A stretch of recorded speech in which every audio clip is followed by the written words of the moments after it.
마태복음 25장 1절로 13절에 보면 예수님께서 천국에 대한 비유를 하시면서 천국 비유를 이 잔치집에 특별히 신랑을 맞이하는 열 처녀 들러리들이 있잖아요. 결혼식 하면 그 신랑을 맞이하기 위해서 준비한 등을 두고 준비하는 열 처녀를 가지고 천국에 대한 비유의 말씀을 했습니다. 이걸 좀 이해하려면 그 당시 유대인들의 결혼 풍습을 좀 이해해야 돼요. 유대인들은 이제 결혼을 밤중에 합니다. 밤에 화촉을 밝힌다는 말이 불을 밝힌다는 말이거든요. 결혼할 때 주로 밤중에 했어요.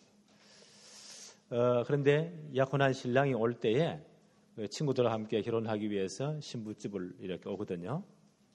올 때 좀 늦게 온다고 해요. 잘 준비를 하는가 아는가 테스트하기 위해서 신랑 친구들과 함께 신랑이 늦게 옵니다. 주로 늦게 이렇게. 신랑을 맞이하는 들러리들, 신부 친구들이겠죠. 그 사람들이 이제 마을 어귀에서 등을 두고 신랑이 오는 것을 기다립니다. 오늘 성경에 보니까 마태복음 25장에 보니까 열 처녀들이 신랑을 다 기다리고 있었다. 그런데 너무 늦게 오니까 다 젊은 아이들이니까 뭐 졸음이 오겠죠. 다 졸고 있었다. 근데 밤중에 신랑이 오는 소리가 들렸다. 그런데 아주 슬기로운 다섯 처녀 들러리들은 이걸 예비를 해서 예상을 해서 기름을 충분히 준비하고 있었다. 근데 미련한 이 다섯 처녀는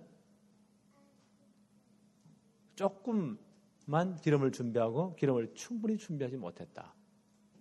그래서 밤중 늦게 되면 기름이 다 떨어져 버리니까 신랑이 올 때 등을 켤 수가 없었다. 이 사람들 다급해지니까요.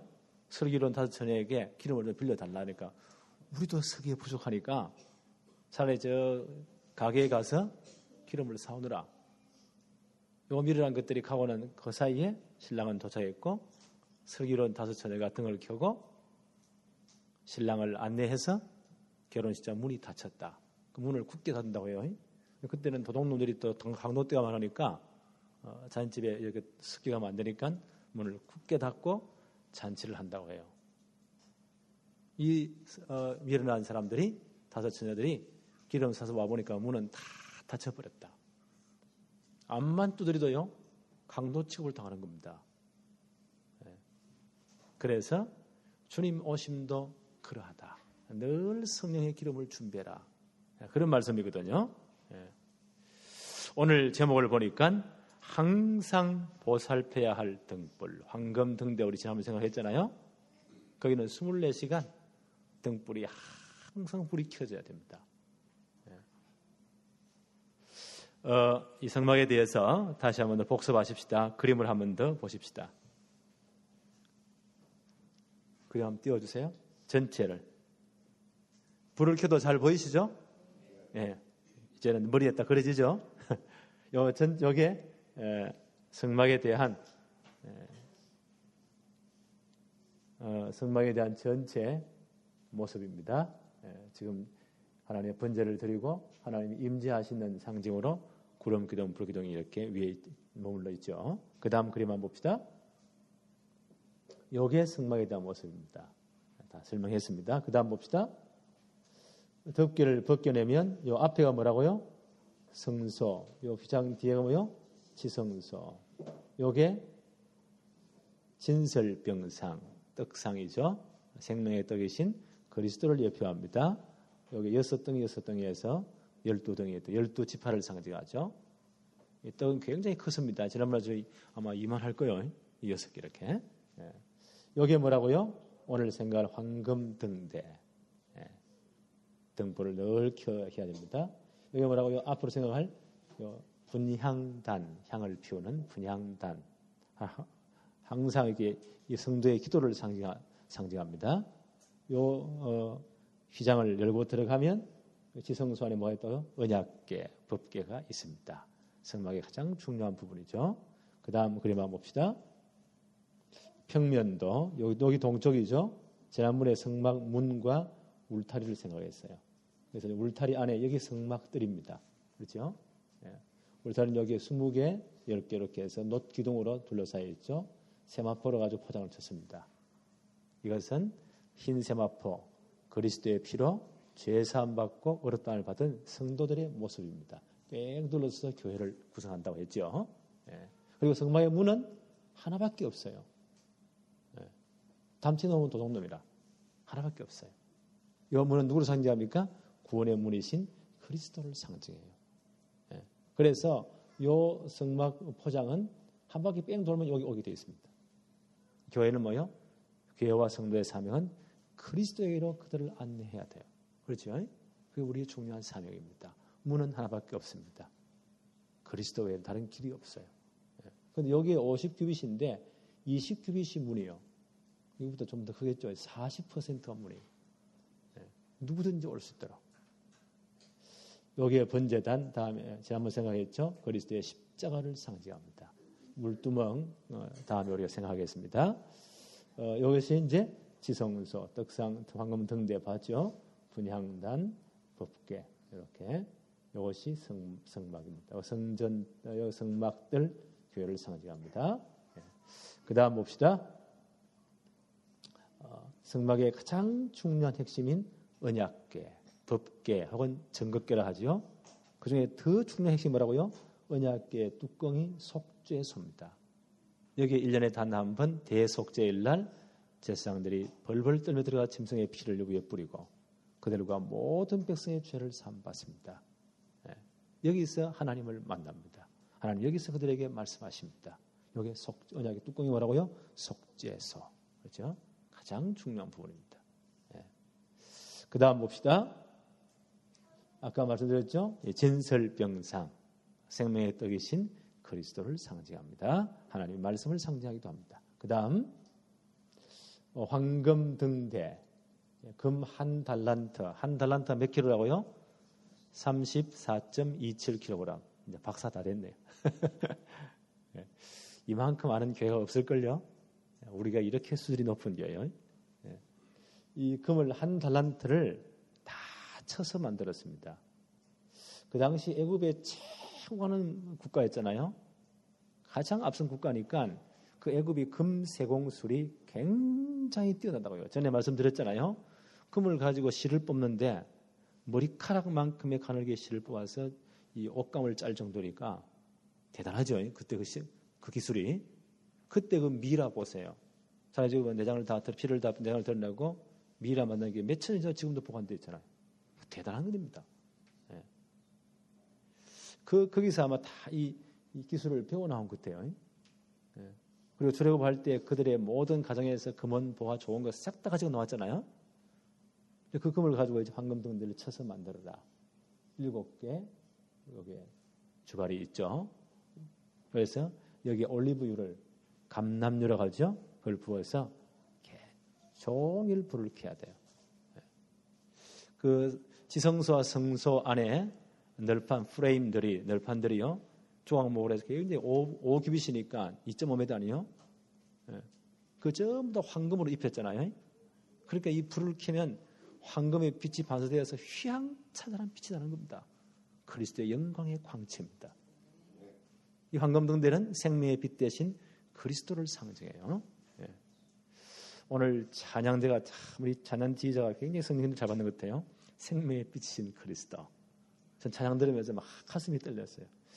어떻게 다 우리가 짠 것도 아닌데 우리가 이렇게 성령님들을 잘 받는 교회입니다. 그 다음 한번 볼까요? 성막 덮개를 이렇게 사중 구조가 되어 있죠. 하나, 둘, 셋, 넷. 다 그리스도를 상징한다고 했죠. 모르면 성막이라면 쓴다. 그리스도라면 딱 맞아. 정답이에요. 그 다음 그림. 그 다음 덮개를 덮개낸 모습들. 여기에 지금 보세요. 5규빗이 이게 몇 규빗이라고요? 아니지. 이게 5규빗이니까 2.5m니까 꽤 크잖아요.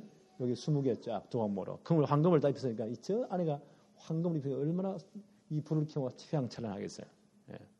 그 다음 봅시다.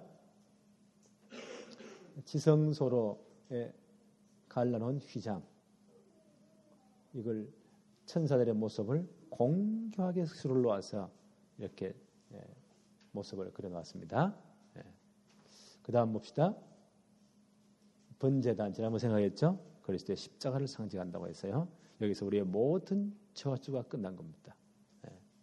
그 다음 봅시다. 성막 전체 모습, 울타리를 쳐서 성막들 뭘 상징한다고요? 교회를 상징합니다. 그렇죠? 성도 한 사람 한 사람이 흰 세마포 옷을 입고 그리스도의 의의 옷을 입고 삥 둘러 하나님을 경배하는 교회의 모습입니다. 그런데 문은 하나밖에 없어요. 동쪽에. 그렇죠? 그리스도를 상징합니다. 그 다음 봅시다. 오늘 황금 등대를 비춰주십시오. 이 부분 오늘 한 번 더 하나님이 말씀하십니다. 오늘 출애굽기 25장 31절로 40절에 보니까 이 황금 등대에 대한 자세한 하나님이 설계 도면을 말씀하시잖아요. 이렇게 만들어라. 오늘 이 황금 등대를 어떻게 사용할 것인가, 관리할 것인가에 대해서 한 번 더 말씀하십니다. 출애굽기 27장 우리 한 번 더 봅시다. 20절로 21절에 너는 또 이스라엘 자손에게 명령하여 감나무로 짠 순수한 기름을 등불을 위하여 내게로 가져오게 하고 끊이지 않게 등불을 켜라. 요 위에 요 등잔이죠. 요 등잔에다가 뭘 분다고요? 순수한 올리브유를, 감담용 올리브라고 합니다. 아주 순전한 올리브를 여기에 이제 심지를 해서 불을 켜는 겁니다. 24시간. 그래서 끊임없이 이 백성들은 올리브유를 늘 준비해서 충분하게 하나님께 헌금을 해야 돼요. 이 불이 꺼지면 안 돼요. 그리고 22절 한번 보세요. 아론과 그의 아들들로 회막 안 정극회 앞 휘장 밖에서, 여기에 성소지요, 저녁부터 아침까지 항상 여호와 앞에 그 등불을 보살피게 하라. 낮에는 왔다 갔다 하면서 늘 볼 수 있는데 밤에 잡불이면 끄시면 안 되잖아요. 불침물을 세워가지고 교대교대로 해가지고 늘 불을 점검해라, 보살펴라. 끄지면 안 되니까 끄지지 않게 늘 불을 보살펴라. 이는 이스라엘 자손이 대대로 지킬 규례니라. 대대로 지킬 규례다. 굉장히 중요한 하나님이 다시 한번 말씀하시겠죠. 왜 이렇게 하나님이 또 반복을 하십니까?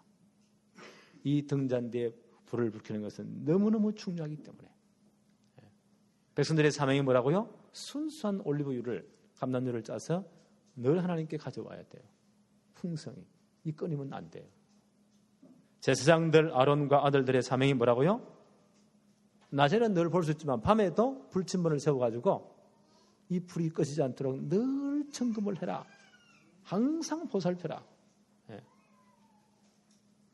이 순금 등대와 등불은 누구를 상징한다고요? 참 빛 대신, 생명의 빛 대신 예수 그리스도를 상징합니다. 요한복음 1장 1절에 태초에 말씀이 계시니라, 이 말씀이 하나님과 함께 있으니 이 말씀이 곧 하나님이시라. 요한복음 1장 4절에 보니까요, 그 안에 생명이 있었으니 이 생명은 사람들의 빛이라. 그렇죠. 태초부터 하나님 함께 계신 그리스도 안에 참 생명의 빛이 있다고 합니다. 요한복음 1장 9절에는 참 빛 곧 세상에 와서 각 사람에게 비치는 빛이 있었나니, 생명의 빛으로 주님이 이 땅에 오신 것입니다.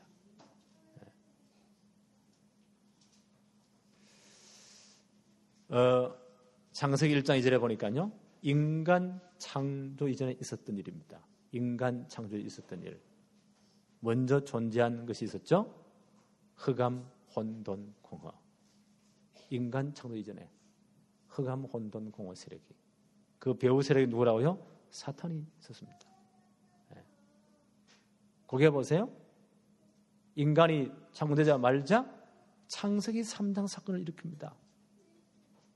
그렇죠. 인간의 흠한 욕심을 집어넣어가지고, 네가 저 선악과를 따먹으면 네 눈이 밝아져가지고 하나님처럼 돼버렸다. 뭐 때문에 하나님을 섬기냐? 네가 하나님 되라 그 말이에요.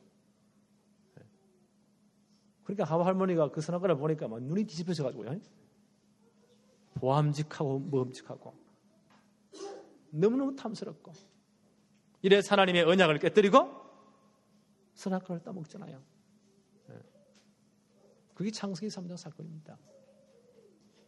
그때부터 모든 문제가 다 온 겁니다.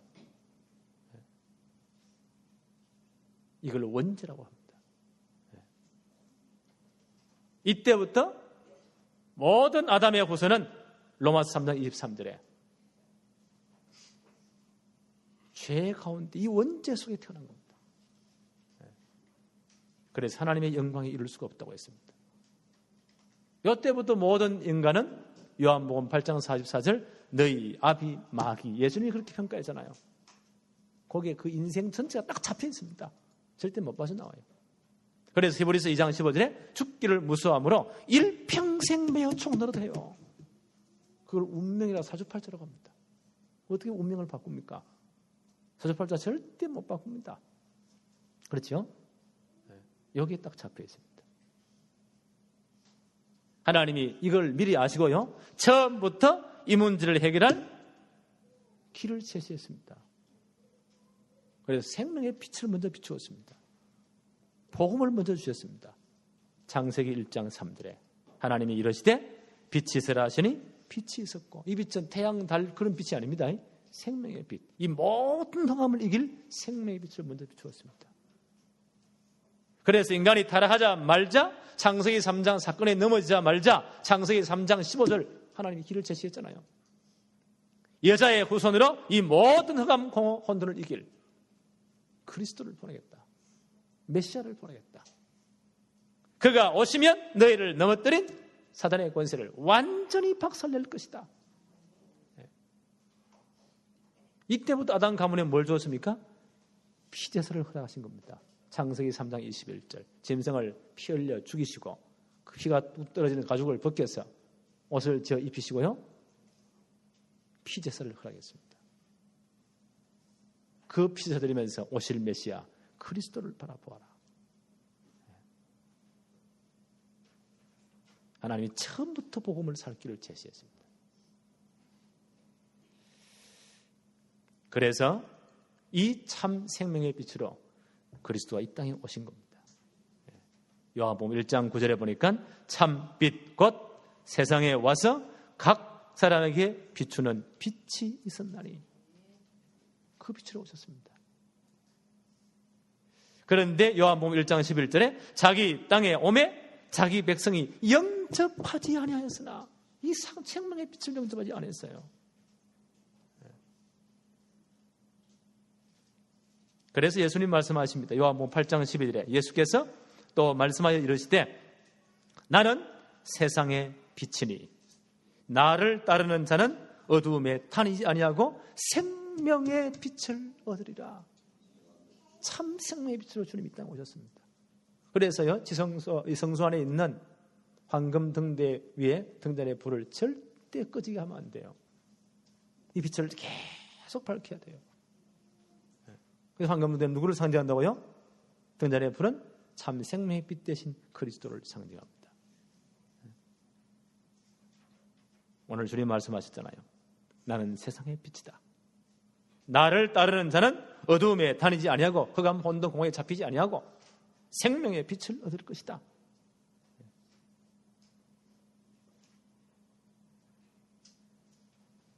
요한복음 1장 11절에 하나님이 세상을 이처럼 사랑하사 우리를 여기서 건져내기 위해서 하나밖에 없는 독생자 그리스도를 보내시잖아요. 이는 그를 믿는 자마다 멸망치 않고 영생을 얻게 하려 하심이니라.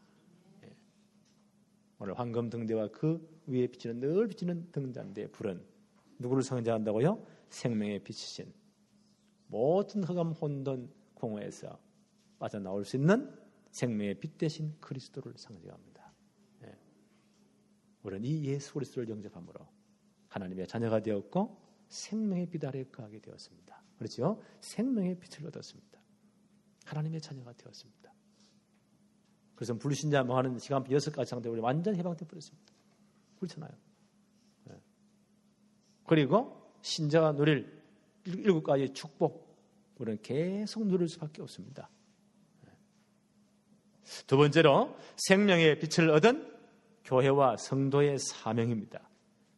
오늘 출애굽기 27장 20절에 보니까 너는 또 이스라엘 자손에게 명령하여 감람으로 짠, 감람은 올리브유입니다. 올리브로 짠 순수한 기름을 등불을 위하여 내게로 가져오게 하고 끊이지 않게 등불을 켜라. 등불이 끊이지 않도록 항상 기름을 준비해야 됩니다. 교회와 성도의 사명입니다. 이 등불이 꺼지지 않도록 항상 기름을 준비해야 돼요. 마태복음 25장 1절로 13절에 슬기로운 처녀 보세요. 똑같이 졸았습니다. 밤이 깊이, 이 젊은 아이들이니까 초저녁 잠이 많잖아요. 아무리 기쁘지만 꾸벅꾸벅 다 졸았어요. 그런데 슬기로운 처녀와 이 들러리들과 미련한 들러리의 차이점이 뭐예요? 슬기로운 자들은 기름을 충분히 준비하고 있었어요. 미련한 것들은 그냥 와닥닥 뛰어와가지고요, 기름을 전혀 준비하지 않았어요. 그 혼인잔치에서 다 그 축복에 참여하지 못합니다. 오늘 우리 교회와 성도의 사명입니다. 이 등불에 불이 끊이지 않도록 기름을 준비해야 됩니다. 무슨 말입니까? 복음의 불이 끊어지지 않도록 항상 성령의 기름을 준비해야 돼요. 항상 성령 충만해야 돼요. 그래서 사도행 1장 8절에 보니까 오직 성령이 임하신 데가 뭘 받고요? 권능을 받고 예루살렘, 온 유대, 사마리아, 땅 끝까지 이르러서 내 증인이 될 것이다. 늘 성령 충만 기도해야 됩니다. 이게 기름 준비하는 겁니다. 사도행전 4장에 보니까 베드로가 지금 예루살렘에 있는 산헤드린 공회의 재판을 받잖아요. 그 이제 안전병이 일으켰잖아요. 그 때문에 시비에 걸려가지고 재판을 받습니다. 이 산헤드린 공회 같으면 그 당시에 최고의 기관입니다. 모든 이스라엘 입법, 사법, 행정 모든 권한을 가지고 있고요, 적결 재판할 권세를 가지고 있습니다. 이들이 뭐라고 합니까? 누구 허락받고 누구 명령에 예수 그리스도 이런 말하냐? 절대 말하지 말라고 했느냐? 그때 베드로가 얼마나 탐대히 말합니까? 안전병에 세워놓고 그러면 다른 이름이 있냐? 천하에 구원받을 만한 다른 이름을 주신 적이 없지 않느냐? 예수 그리스도 이름 외에 이 사람이 증인이지 않느냐? 그 모든 운명과 저주에서 완전 해방하신 그 이름 예수 그리스도. 우리는 보고 들은 예수 그리스도, 내가 체험한 예수 그리스도, 생명의 빛 되신 예수 그리스도 말하지 않을 수 없다. 얼마나 탐대했습니까? 그래 유대인들이 할 말이 없거든요. 이제 석방시켜 줍니다. 베드로가 교회로, 초대교회 마가다락방 교회죠, 돌아와서 이 모든 걸 간증합니다. 그리고 전 성도가 모여서 뭐합니까? 기도하기 시작합니다. 사도행전 4장 29절로 31절에 보니까 주여 이제도 그들의 위협함을 굽어 보시옵고 또 종들로 하여금 담대히 하나님의 말씀을 전하게 하여 주시오며 손을 내밀어 병을 낫게 하시옵고 표적과 기사가 거룩한 종 예수의 이름으로 이루어지게 하옵소서 하더라. 빌기를 다음에 모인 곳이 진동하더니 무리가 다 성령이 충만하여 담대히 하나님의 말씀을 전하니라. 이제 함께 기도했잖아요. 빌리기를 다음에 무리가 다 성령이 충만하여 담대히 하나님 말씀을 전했다. 교회와 성도의 중요한 사명이 뭡니까? 이 복음의 빛을, 생명의 말씀을 계속 전하기 위해서 이 불이 꺼지지 않도록 항상 성령의 기름을 준비해야 됩니다. 사도행전 6장 10절에 보니까 지금 스데반 지사님이 그 당시 디아스포라된 유대인들이 예루살렘에 늘 많이 몰려왔거든요. 회당에서 그들과 함께 여러 가지 이제 이 논쟁을 합니다. 그때 스데반이 어떻게 했다고요? 사도행전 6장 10절에 보니까 스데반이 지혜와 성령으로 말함을 그들이 능히 당하지 못했다. 하나님 주신 지혜로 성령 충만으로 그들의 모든 일을 다 깨버립니다. 예수 그리스도만이 참된 그릇이다. 예수 그리스도만이 참 생명의 빛이시다. 어떻게 해요? 성령 충만으로 이 사실을 증거했습니다. 이것이 이제 확언이 돼가지고 사도행전 7장에 보니까요, 전 예루살렘에 있는 제사장 문중이 다 모입니다. 모든 바리새인들 다 모입니다. 스데반 하나를 잡기 위해서. 그 앞에서 스데반이 얼마나 탐대에 말합니까? 성령이 충만했어요. 그들이 그렇게 잘 알고 있는 성경의 역사들, 아브라함 때부터 지금까지를 쫙 꿰뚫어 말합니다. 그러면서 구약 성경 전체에 선지자들이 계속 말씀한 분이 누구냐? 생명의 빛 대신 예수 그리스도 아니냐? 이 창세기 3장 문제를 해결하기 위해서 그분이 오셨지 않느냐? 그런데 너희들이 로마 사람들의 정권을 빌어가지고 그분을 십자가에 죽였지 않느냐? 그런데 하나님이 그를 사흘 만에 일으켰지 않느냐? 그래서 성경에 말씀하신 대로 부활시켰지 않느냐? 이분이 바로 창세기 3장 사건의 모든 문제 해결자이신 그리스도이시다. 메시아이시다. 회개하고 이 예수 그리스도를 믿어라. 이러니까 유대인들이 보세요. 이빨을 갈면서요. 원래 생명의 빛이 제대로 비치면요, 흑암 세력이 발악을 하는 거예요. 정확한 복음이 증거되면 사단이 발악을 합니다. 정체가 다 드러나잖아요. 그러니까 유대인들이 보세요. 막 발악을 합니다. 이래서요, 스데반을 돌로 쳐 죽입니다. 그때 보세요. 스데반이 성령이 충만해서 영안이 다 열려버립니다. 사도행전 7장 55절 56절에 스데반이 성령이 충만하여 하늘을 우러러 주목하여 하나님의 영광과 및 예수께서 하나님 우편에 서신 것을 보고 말하되, 보라, 하늘이 열리고 인자가 하나님 우편에 서신 것을 보노라 한대. 이때 영안이 열려버립니다. 그리고 하늘 보좌가 보이는 거예요. 거기에 하나님이 계시고요, 앉아 계시고 그 우편에 부활하신 주님이 앉아 계시고 일어서서 스데반을 응원한 모습이 보입니다. 그 영광을 보고 나니까 땅의 것이 아무것도 문제가 안 되는 거예요. 지금 돌이 막 날아오는데도 그것이 문제가 안 되는 겁니다. 그 보는 사람들이 참 놀랬겠지요. 이야, 저럴 수가 있느냐. 스데반 얼굴이 해와 같이 빛납니다.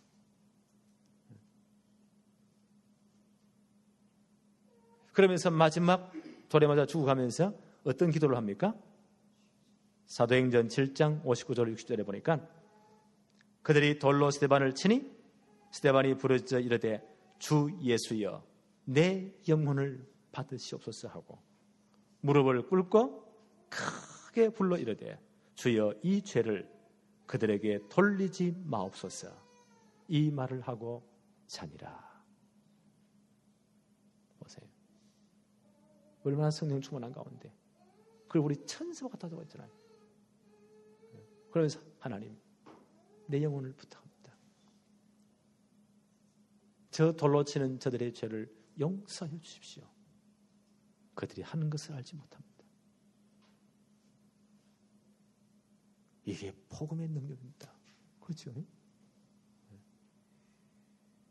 이때 아마 그걸 제일 잘하던 옆에서 부추긴 사람이 누굴까요? 사울이라는 청년이잖아요. 이 양반의 가슴에 뭔가 팍 꼽힌 것 같아요. 저게 복음의 능력이구나.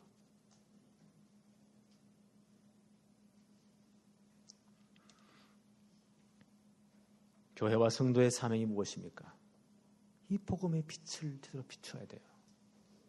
그렇죠? 이게 우리 힘으로 안 되잖아요. 그래서 성령 충만 받아라. 복음의 불을 끊이지 않도록 하기 위해서 항상 성령의 기름을 준비해야 됩니다.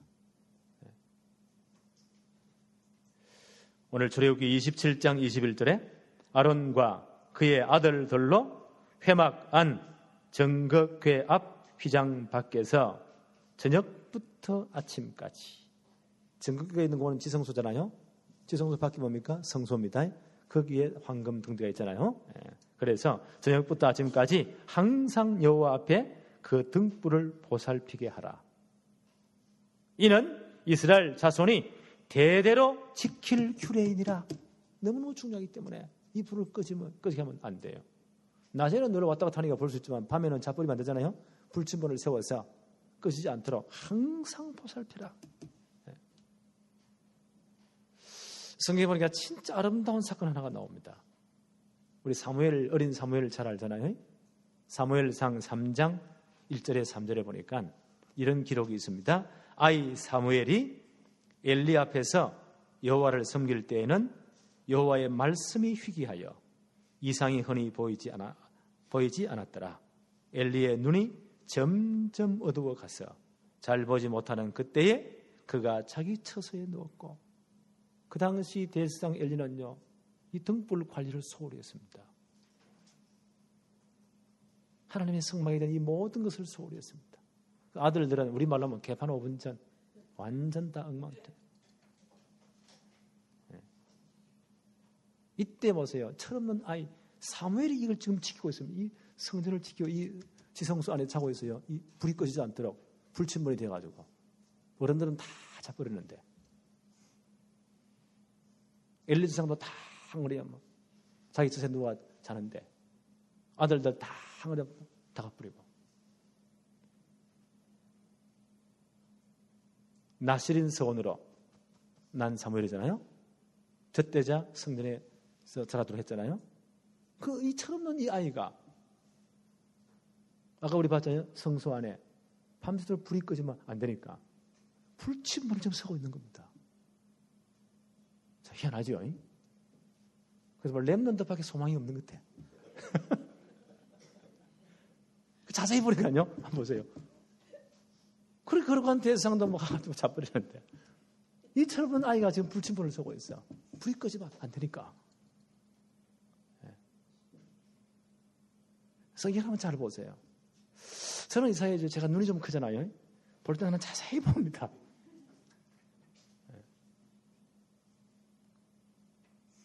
아이 사무엘이 엘리 앞에서 여호와를 섬길 때에는 여호와의 말씀이 희귀하여 이상이 흔히 보이지 않더라. 하나님의 계시가 끊어지는 겁니다. 이게 이제 저주받은 시대입니다.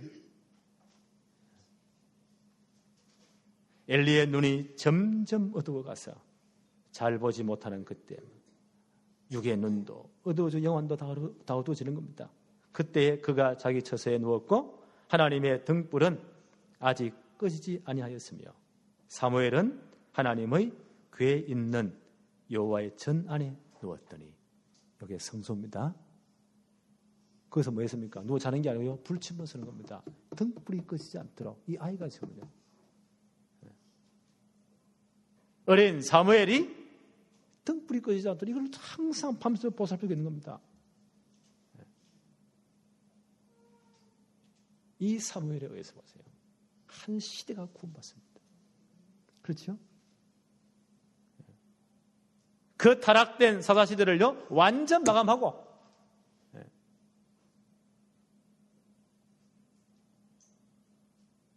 메시아 왕국의 모델들은 다윗 왕국의 문을 엽니다. 그 1등 공신이 누굽니까? 사무엘입니다. 시대를 바꿉니다. 그 어릴 때 뭐 했나요? 하나님의 성막입니다. 이 양반이 어른들도 안 하는 불침번을 자기가 어린아이가 썼다고요. 이 빛이 불이 꺼지지 않도록 늘 이걸요 보살폈다고요. 이게 교회와 성도의 사명이요. 우리가 이 시대에 이 사명 감당합시다. 네. 우리 교회를 세우신 하나의 중요한 목적입니다. 베드로전서 2장 9절에 우리의 지위, 우리의 신분을 이렇게 베드로는 선포합니다. 그러나 너희는 택하신 족속이요 왕 같은 제사장들이요 거룩한 나라요 그의 소유가 된 백성이니 이는 너희를 어두운 데서 불러내어 그의 기이한 빛에 들어가게 하신 이의 아름다운 덕을 선포하게 하려 함이라. 우리의 지위를 이만큼 올려버렸습니다. 구약시대보다 우리가요 훨씬 복을 받은 거예요. 그렇잖아요. 이게 복음의 능력입니다. 우리가 그리스도의 복음 받고 우리의 신분이 어떻게 변화되었다고요? 택하신 족속으로 왕 같은 제사장들로 거룩한 나라로 그의 소유된 백성 우리가 신분이 이렇게 변화된 겁니다. 제사장들의 사명이 뭐라고요? 이 불이 꺼지지 않도록 항상 정금하고 보슬 피해야 돼요. 또 백성들은요, 이 불이 꺼지지 않도록 늘 기름을 충분히 흥금해야 됩니다. 이 말은 늘 성령 충만해야 돼요. 그리고 생명의 빛, 이 복음을 다 비춰야 됩니다. 에베소 5장 8절에 너희가 전에는 어둠이더니 이제는 주 안에서 빛이라 빛의 자녀들처럼 행하라. 우리가 예수 믿기 전에는 어둠에 있었잖아요. 그렇죠? 우리가 예수 그리스도를 주로 고백함으로 하나님의 백성이 되었잖아요. 주 안에서 빛의 자녀가 된 겁니다. 그렇죠? 그래서 우리에게 뭘 요구합니까? 에베소 5장 10절에 보니까 주를 기쁘시게 할 것이 무엇인가를 시험해 보라. 그 말은 시험이라는 것은 테스트가 아니고요. find out, 발견해 보라. 찾아보라. 이제 빛의 자녀가 되었으니까 하나님을 기쁘시게 할 것이 무엇인가를 늘 한번 찾아보라. 그래서 세 번째 빛의 자녀로 우리는 하나님을 기쁘시게 할 것을 늘 찾아야 됩니다. 에베소 5장 10절에 주를 기쁘시게 할 것이 무엇인가를 시험해보라, 찾아보라 그 말이에요. 우리 빛의 자녀가 되었기 때문에. 그래서요, 지금부터 이제 아침에 눈을 딱 뜨면 여러분 아침에 뭘 생각하십니까? 뭘 기도합니까? 이제 우리 삶의 스타일을 좀 바꿉시다. 눈을 딱 뜨자마자 하나님, 오늘 하나님을 어떻게 하면 기쁘시게 할 수 있을까요? 많이 말고 못할 거 막 이렇게 많이 하지 말고요. 한두 가지. 가장 좋은 주일 강단 메시지나 그날 기도수 가지고 말씀 찾으면 돼요. 하나님을 기쁘게 하기 무엇일까요? 한두 가지를 꼭 한번 찾아보세요. 어떤 분이 이런 고백을 했대요. 저녁 때 일기를 써보니까 주로 잘한 것보다 못한 게 훨씬 많잖아요. 이것도 안 되고 저것도 안 되고 이것도 실패하고 그래요. 이래가 몇 년 동안 쭉 실패하면서 보니 인생이 실패돼 버렸대요. 아, 이게 안 되겠구나. 이 양반이 일기를 아침에 썼대요. 일어나자마자 오늘 내가 축복받을 것, 오늘 내가 하나님의 영광 돌릴 것, 내가 은혜 받을 것, 내가 승리할 것 쭉 기록했대요. 몇 년 기록이 인생이 성공됐대요. 그래서 이제 그래 되겠구나. 네. 아침에 일어나자마자 우리 빛의 자녀이기 때문에 하나님, 내가 오늘 내 직장에서, 내 현장에서, 내 학업 현장에서 만나는 사람을 통해서 오늘 하나님을 진짜 기쁘시게 할 것이 무엇입니까?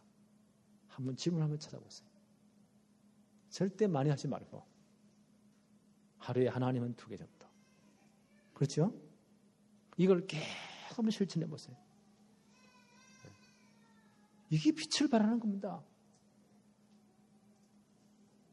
잠언 16장 7절에 이런 말씀이 있죠. 사람의 행위가 여호와를 기쁘시게 하면 그 사람의 원수라도 그와 더불어 화목하게 하시느니라. 그렇죠. 원수라도 화목된다. 안 되는 게 없다 그 말이에요. 하나님을 기쁘시게 하면 안 되는 게 없다. 거꾸로 진리는 거꾸로 해도 진리잖아요. 하나님을 약 올리면 되는 게 하나도 없다 그 말이에요. 둘 중 하나예요. 하나님을 기쁘시게 하면 원수라도 화목되느니라. 자, 오늘부터 실시합시다. 내일부터 이제 절대 만하지 말고. 가장 좋은 거는요, 기도첩이나 광담 말씀 통해서 오늘의 말씀 붙잡는 겁니다. 한두 개 딱 한번 실천해 보세요. 그런데 하나님이 가장 기뻐하는 게 뭘까요? 고린도전서 1장 21절에 이렇게 바울은 말합니다. 하나님의 지혜에 있어서는 이 세상이 자기 지혜로 하나님을 알지 못하므로 하나님께서 전도의 미련한 것으로 믿는 자들을 구원하시기를 기뻐하셨도다. 하나님 뭘 기뻐했다고요? 전도에 미련한 것. 복음을 모르는 사람,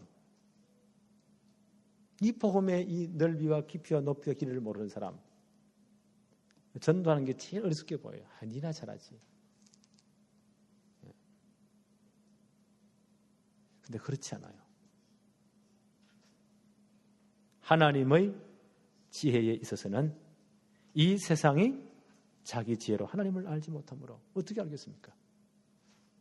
하나님께서 전도에 미련한 것으로 믿는 자들을 구원하시기를 기뻐하셨도다. 하나님 이걸 가장 기뻐하신대요. 그래서 이제 우리 교회 이제 이 전도 문화를 다 뿌리내리기를 원합니다. 우리게 딱 하면요, 세상 비교하면 딱 떠오르는 가장 먼저가 뭐냐? 저 교회는 하나님을 진짜 기쁘시게 하는 전도를 가장 쉽게 하는 교회다. 우리 교회 아예 딱 이 마크될 만큼 그걸 하나 나는 만들고 싶어요. 우리 모든 성도들에게 전도가 나에게 가장 가깝게 느껴져야 돼요. 이 전도가 멀리 있으면 안 됩니다. 가장 가깝게 느껴져야 돼요.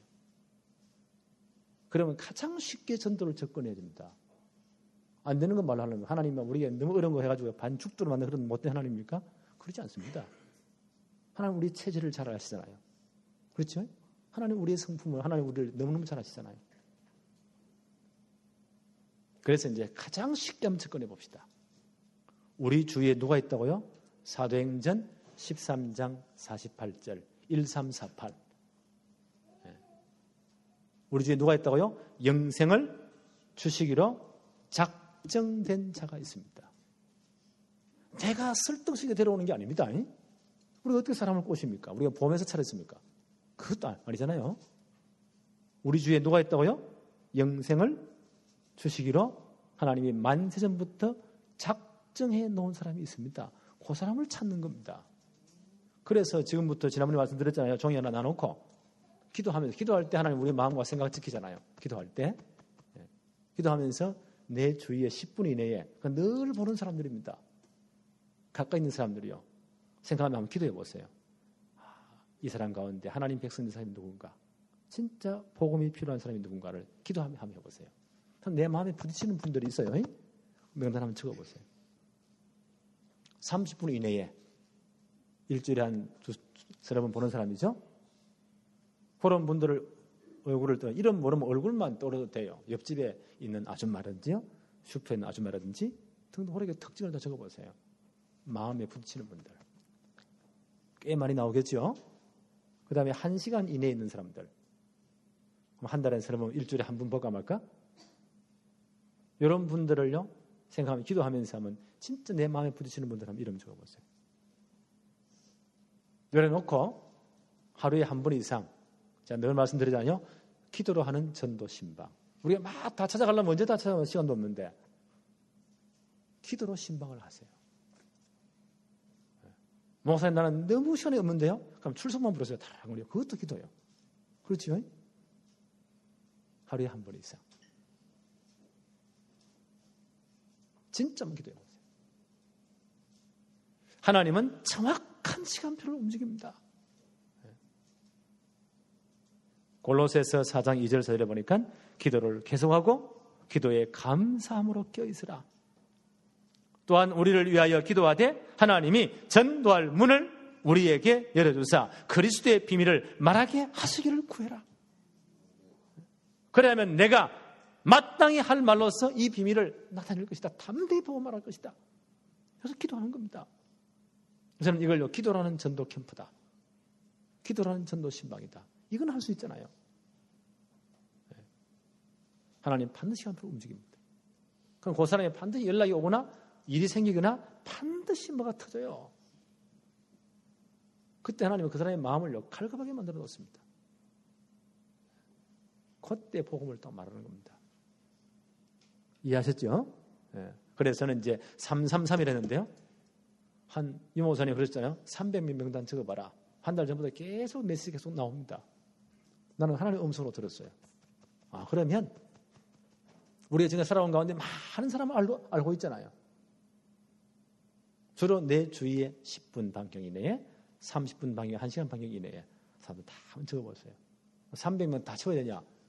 넘을 수도 있고 적을 수도 있고. 우리 한번 진짜 기도해 봅시다. 그러면 연구해 보세요. 이 사람이 어떻게 하면 복음을 말할까? 하나님이 희한한 아이디어 방법을 주십니다. 다 복음을 전할 수 있도록 한번 기도해 보세요. 아마 간증할 사건 벌어질 겁니다. 그래 다 복음 전하면요 한 10% 정도 열매를 거둔다고 합시다. 한 30명 정도 예수 영접 반드시 할 수 있도록. 그 중에 한 3명 정도는요 다른 가까운 교회 다 보내고 이 주위에 있다면 한 3명 정도 우리 교회로 인도합시다. 그렇죠? 300명, 30명, 3명. 그래서 333 운동이다. 오늘 선포했습니다. 내년에 이거 하는 겁니다. 그래서 내년에는 제가 이제 개인으로 이 숙제 검사를 하나 전부 다 신방 가서 해야 되겠다. 이런 생각이 들어요. 하나님 이걸 기뻐하시잖아요. 하나님을 기쁘게 해버리면 원수라도 화목된다. 안 되는 게 없단 말이에요. 우리 성도들이 잘 돼야 되잖아요. 축복받아야 되잖아요. 그래서 우선 이제 여기 워밍업으로 예행 연습입니다. 연습으로 이번 크리스마스 전날 24일이 월요일 날입니까? 그때 이제 우리 장 목사님 중심으로 해서 우리 전 일꾼들 함께 아이디어를 짜세요. 그래가지고 이제 축제를 만드세요. 막 동네가 시끄럽도록. 강 목사 설교는 5분만 딱 복음만 딱 제시하면 되는데 저희가 5분만 딱 주면 돼요. 그 다음에 전 장기자 끼를 다 또 보내가지고 예수님 오심을 축하해야 되잖아요. 그건 24일 날 제일 떠드는 것들이 술집이라 보니까 이것들이랑 그래요. 예수도 안 믿으면서요. 그보다 더 시끄럽게 떠들어도 괜찮아요. 왜요? 주님 오신 날인데 알려야 되는데. 그래서 막 잔치를 대대적으로 벌리세요. 선물도 준비하고 뭐도 풍성히 준비하고. 요때 이제 지금 한 달 정도 계속 기도하다가요. 요 주인 내 주인 사람들 한번 초청하세요. 그때는 초청하기 쉽잖아요. 성탄 전야제 우리 축제하니까 잔치 한번 가보자고. 이제 워밍업으로 요번에 그거 한번 해봅니다. 그래서 이제 나는 누구 해야 되겠다. 지금부터 착착 기도하세요. 그래서요. 그날 다들 그때 와서 선물도 교환하고 마음문이 열리도록. 선물 주는 데 목적이 없었는데 근데 복음을 드려야 되잖아요. 그럼 워밍업으로 이제 24일 날 저녁 때 행사에다 몇 분 초청하는 겁니다. 내년에는 이제 이 운동을 본격적으로 할 거예요. 이게 복음의 빛을 발하는 겁니다. 나는 우리 교회 문화로 딱 정착하려고 해요. 평생 이거 해야 됩니다. 하나님을 가장 기쁘시게 하는 우리 성도들, 우리 교회 되기를 바랍니다. 기도합시다. 하나님 감사합니다. 오늘도 황금 등대에 항상 불을 켜야 될 중요한 축복들을 깨닫게 하심을 감사합니다. 복음의 빛을 늘 바라는 것이 우리의 평생 사명이 되게 하여 주옵시며 사도행전 13장 48절의 사람을 찾는 것이 우리의 전도 문화가 되도록 하나님이 역사하여 주옵소서. 예수님의 이름으로 기도합니다. 아멘.